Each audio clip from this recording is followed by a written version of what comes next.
So a question came up yesterday on Facebook about what I do for my first ride off the track with a thoroughbred, and Dove's going to help me today. Even though this isn't her first ride off the track, I want to just go through some of the basics that I make sure happen before I even get on. So pieces from the ground are the sensitivity of the bit. So if I put pressure on the bit, we have backward. Yay, that means I might actually have a halt. Outside of everything I show you today, the other big things I think that are really important is having a chiropractic done, a dental done, massage done, and having a general examination or understanding of their diet, etc. So you can know what might be going on.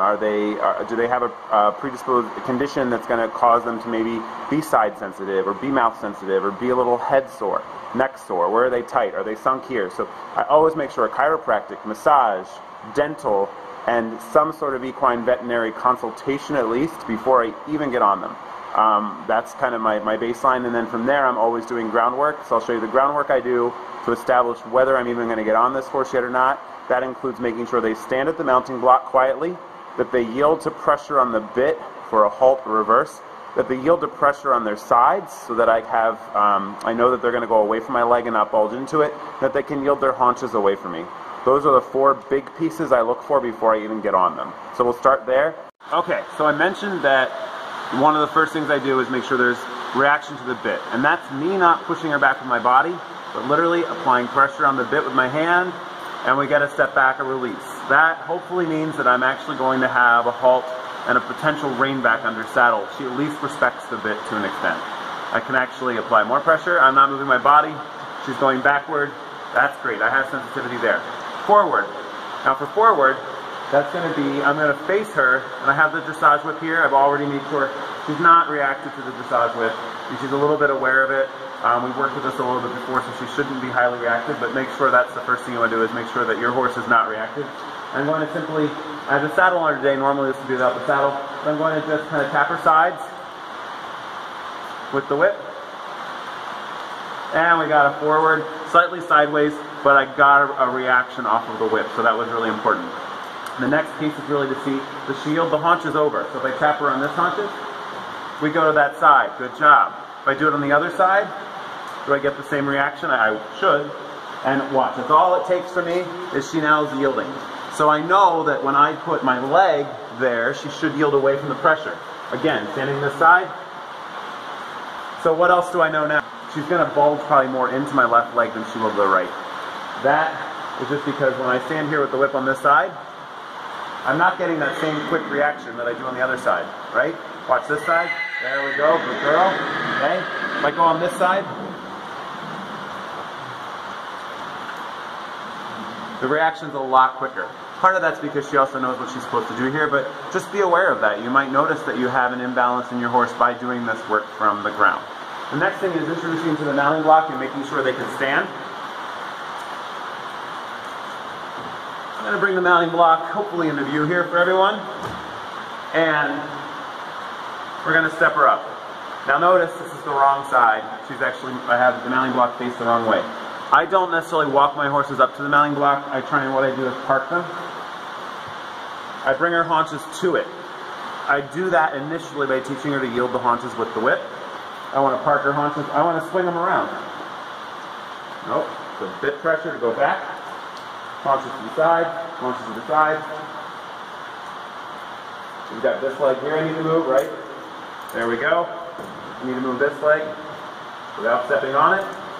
Move this shoulder over. There we go, good girl. And see how I've now parked her at the mounting block rather than dragged her up to the mounting block. I can make her go backward with light pressure on the bit. Good girl. Light pressure, release. As soon as that leg goes back, there's a release. I can now go back another step. We're going to just turn the whole way around this mounting block. Now I'll haunches over, keeping forward. Good girl. Oh. So this is all what I do is parking. I'm just turning her around the mounting block. Shoulder over. So I should be able to get the shoulder up. Good girl. Back. Back. Back. Good girl. Haunches over. There's a slight bend to the side with the bit. Good girl. You gotta bring the shoulders over again.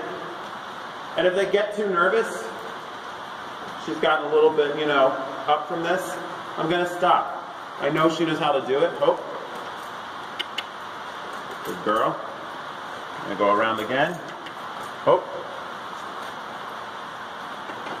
Hope.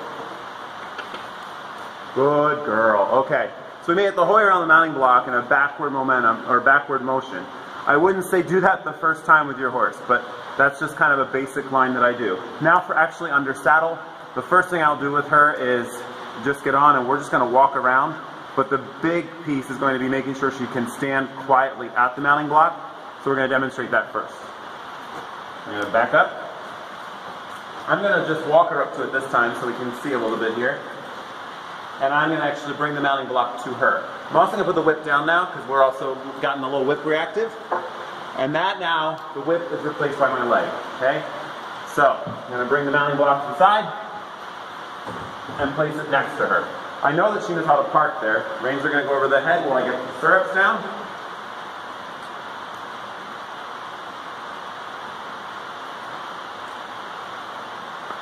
And I'm going to trust her for a second to move the camera. Hope.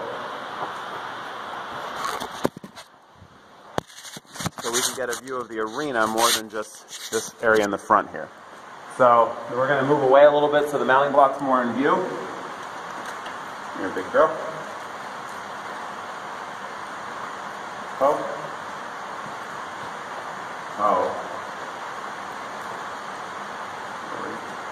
Oh. Girl.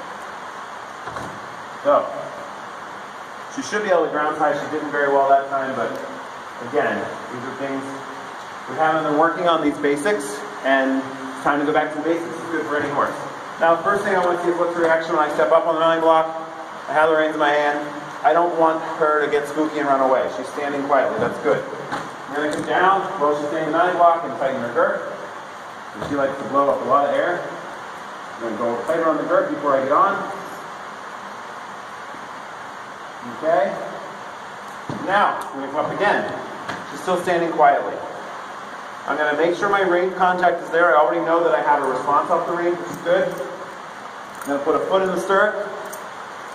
I'm holding on kind of almost to the, I tend to grab the cantle versus the, I'm sorry, the pommel versus the cantle. So I have balance pressure out for her. You stand quiet. Oh, started to walk off. And then right back to a hoe. My leg's a little stuck there. But again, I know I have a hoe in her because we did it from the ground first. Another way to do that is to make sure you have someone here the first time you get on. So, now I'm just going to let them, that first ride, I'm just going to let them walk out. My leg is pretty much off of her right now. I'm just letting her walk. I'm focusing on the outside rein, not a lot of inside rein. And for the rest of this ride, we're just going to walk. And we're going to do lots and lots of turning exercises, lots of transitions. So we're going to do lots of walk to halt. Good girl. Reward that every time. Walk on again. Halt again. Sitting back. Release as soon as the halt happens. And this will be ride number one. Now she knows these. You're not going to get the same kind of responses off the horse fresh off the track. But the idea is the same. I want this horse to know what walk and halt mean before I go to trot. So we're halting. Good job. And now we're going to go to the left. So I'm going to apply a little right leg, light leg aid. She's used to now having leg on, so it's a little more like with her now. Now we're going to turn. Outside rein contact. Keep that half halt so they don't fall in. Balance them. And we're going to halt again. Good girl. Reward. Walk on. So this would be my first ride.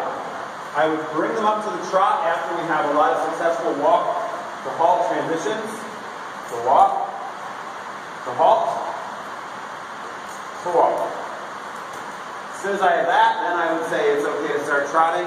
I would never canter in the first few rides because I want to make sure that I have walk to halt, walk to trot, trot to walk, trot to halt before I even try and canter. And I also want them to be stronger and balancing themselves differently before we get there. So after I know I have some walk, halt transitions, I will add in some trot. And it'll be just trot, 2 strides, walk. Trot, 2 strides, walk. I'm not ever going to let them get to the point that they can run away. So it's going to be a lot of walking, halting, right? We're enforcing that. We have a walk, halt. Now we're going to walk, trot on a fairly loose rein, and walk. Fairly loose rein, outside the halt. A little bit of a trot in the mud. Good girl, and back to walk. Now these are all things that have been established for Dove multiple times, starting with ground driving. We did all this from the ground first with ground driving. So she knows these, so it's an easy walk to trot, and back to walk. Walk to trot, back to walk. Walk to trot, back to walk. I want transitions more than anything. Everything is transition. What does that mean? Leg means, there we go, leg and seat, trot. Halt means sit, and outside rein. Trot and walk. The other great thing about transitions for a horse up the track is it makes them start with their back more. They have to be engaged more. I'm going to give her a looser rein. A little more. Notice I don't have a lot of contact. I'm kind of bouncy in my reins. And all I'm doing is sitting to come back down to the walk. Closing my elbow a little bit. Moving back. That's now my walk to trot transition. Right down center line. Now is a turn off my seat mostly. We're not off center line. Sorry, kiddo. We've got a stallion on the other side of that wall. Tank climbing and kicking, so a little distracting, but that is my trot to walk. Trot. Trot to walk. Trot. Trot to walk. Not doing a lot. There's not a lot of change there. Tune into these things. And I'm going to do transitions this first ride for a good 15 minutes before we're done. The first ride will also be a short ride. First ride won't be more than 15 to 20 minutes total. That might only involve 5 minutes of trot work. Trot. Outside rein. Walk. Trot. Yeah, she scoots out nicely. Look at that. Starting to actually engage the hind end. Back to walk. And trot. Now we're going to reinforce the halt one more time. We're going to go walk to halt. Now we're going to go off to the right. Again, outside leg, outside rein. I want to turn, a fairly tight turn. There we go. And again, that's reinforcing that she knows what the aids are. Too quick. Outside rein. Slow my posting. That's all I do.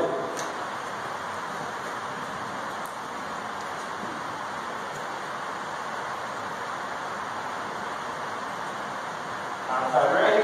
Slow my posting. Leg. Outside rein.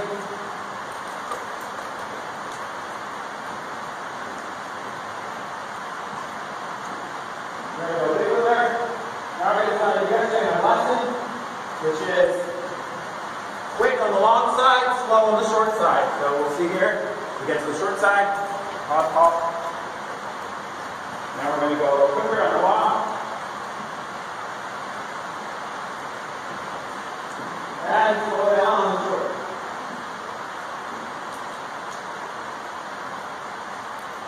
Quicker on the long. Giving her a little lengthen. And slower on the short.